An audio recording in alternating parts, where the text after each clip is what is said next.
I've been interacting with the community of Pilsen for, well, basically since I got here in 1984. First, because of my connections that were made through the Latino community. Coming from Panama, I tended to attach myself to Chicagoans that were of Latin descent because I felt like I would be more understood, even though I was a güero, a gringo, or, you know, the idea that I had spent all that time, at least 2 decades in a Latin country.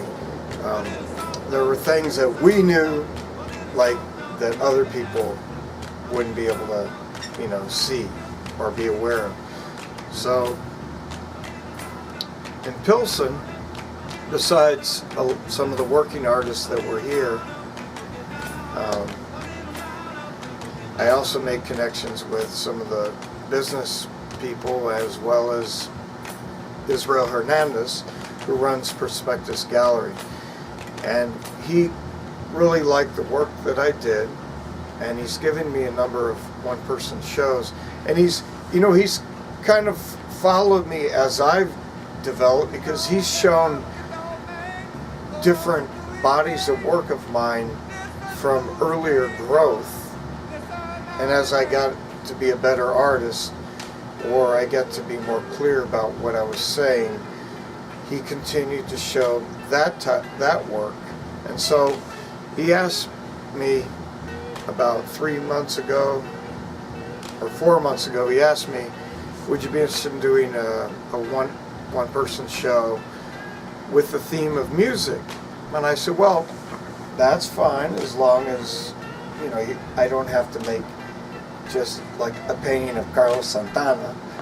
You know, if I can be open with the idea of music, from literal to abstract, and just explore it.